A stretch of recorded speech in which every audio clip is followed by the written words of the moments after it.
ಬೂಡಿಕಾಕಿ. ಬೂಡಿಕಾಕಿ ಅಂದರೆ ವೃದ್ಧಳಾದ ಕಾಕು. ವಯಸ್ಸಿನಿಂದ ದುರ್ಬಲಳಾದ, ದೇಹವು ಮನಸ್ಸು ಕ್ಷೀಣಿಸಿದ ವೃದ್ಧೆ. ಈ ಅವಳಿಗೆ ಒಬ್ಬರ ದಯೆಯೇ ಅವಳ ಬದುಕಿನ ಆಧಾರ. ಅವಳು ವಾಸಿಸುತ್ತಿದ್ದ ಮನೆ ಅವಳದೇ ಇದ್ದರೂ ಆ ಮನೆಯಲ್ಲಿನ ಗೌರವ ಇನ್ನೂ ಅವಳಿಗಿರಲಿಲ್ಲ.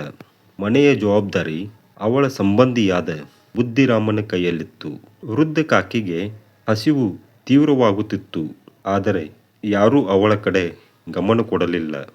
ಮನೆಯಲ್ಲಿದ್ದವರಿಗೆ ಅವಳು ಒಂದು ಭಾರವಾಗಿ ಬಿಟ್ಟಿದ್ದಳು.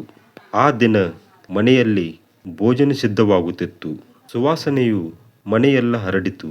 ಅದೇ ಸುವಾಸನೆ ವೃದ್ಧ ಕಾಕಿಯ ಹಸಿವನ್ನು ಇನ್ನಷ್ಟು ಹೆಚ್ಚಿಸಿತು. ಅವಳು ಮಕ್ಕಳಂತೆ ಆಹಾರಕ್ಕಾಗಿ ಹಂಬಲಿಸುತ್ತಿದ್ದಳು. ಸ್ವಲ್ಪ ತಿನ್ನಲು ಕೊಡ್ರಿ ಎಂದು ಮನಸ್ಸಿನೊಳಗೆ ಬೇಡಿಕೊಂಡಳು. ಆದರೆ ಮನೆ ಮಂದಿ ಅವಳನ್ನು ದೂರವಿಟ್ಟರು. ಅವಳಿಗೆ ಬೇರೆಯವರು ತಿನ್ನುವಾಗ ಕೇವಲ ನೋಡುವುದೇ ಉಳಿಯಿತು. ಕೈ ನಡುಗುತ್ತಿದ್ದರಿಂದ ವೃದ್ಧ ಕಾಕಿಯ ತಟ್ಟೆ ನೆಲಕ್ಕೆ ಬಿತ್ತು. ಆಹಾರ ಚೆಲ್ಲಿ ಹೋಯಿತು. ಆ ಕ್ಷಣದಲ್ಲಿ ಅವಳ ಕಣ್ಣುಗಳಲ್ಲಿ ಅಪಮಾನ ತುಂಬಿತು. ಮಕ್ಕಳು ಅವಳನ್ನು ನೋಡಿ ನಗಿದರು. ಅದು ಹಸಿವಿಗಿಂತ ಹೆಚ್ಚು ನೋವು ತಂದಿತು. ಆದರೆ ಬುದ್ಧಿರಾಮನ ಚಿಕ್ಕ ಮಗಳು ಅದನ್ನು ಸಹಿಸಲಿಲ್ಲ. ಅವಳ ಹೃದಯದಲ್ಲಿ ಕರುಣೆ ಮೂಡಿತು. ಅವಳು ವೃದ್ಧ ಕಾಕಿಗೆ ತನ್ನ ಕೈಯಿಂದ ಆಹಾರ ತಿನ್ನಿಸಿದಳು. ಆ ಕ್ಷಣದಲ್ಲಿ ವೃದ್ಧ ಕಾಕಿಯ ಮುಖದಲ್ಲಿ ಶಾಂತಿ ಮೂಡಿತು. ಒಂದು ಚಿಕ್ಕ ಮಗು ವಯಸ್ಕರಿಗೆ ಮಾನವೀಯತೆಯ ಪಾಠ ಕಲಿಸಿತು. ವೃದ್ಧ ಕಾಕಿ ಒಬ್ಬ ವೃದ್ಧೆಯ ಕತೆ ಮಾತ್ರವಲ್ಲ, ಇದು ನಿರ್ಲಕ್ಷ್ಯಕ್ಕೆ ಒಳಗಾದ ಎಲ್ಲ ವೃದ್ಧರ ಕತೆ.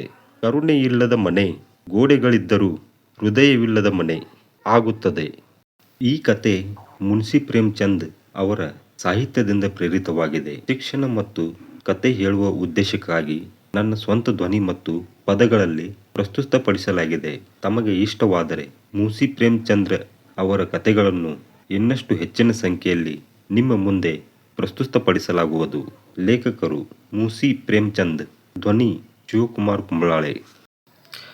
ತಮ್ಮೆಲ್ಲರಿಗೂ ಸ್ವಾಗತ ಸುಸ್ವಾಗತ. ನಾನು Shivakumar Kumbalale. Searched Kannada books audio and video channel, Kannada stories searched style. ನಮ್ಮ ಕನ್ನಡ ಸಾಹಿತ್ಯವನ್ನು ವಿಶ್ವದಾದ್ಯಂತ ಹರಡೋಣ. ಜೈ ಕನ್ನಡ, ಜೈ ಕರ್ನಾಟಕ ಮಾತೆ, ಜೈ ಕರ್ನಾಟಕ. ಈ ರೀತಿ ಹೊಸ ಹೊಸ ಪುಸ್ತಕಗಳ ಧ್ವನಿ ಸುರುಳಿಯನ್ನು ಕೇಳಲು ಹಾಗೂ ಈ ಧ್ವನಿ ಸುರುಳಿಯು ನಿಮಗೆ ಇಷ್ಟವಾದಲ್ಲಿ ಚಾನಲನ್ನು ಲೈಕ್, ಕಮೆಂಟ್, ಶೇರ್ ಮಾಡಿ. ಚಾನಲನ್ನು ಸಬ್ಸ್ಕ್ರೈಬ್ ಮಾಡಿ, ಬೆಲ್ ಐಕಾನ್ ಒತ್ತಿ. ಧನ್ಯವಾದಗಳು.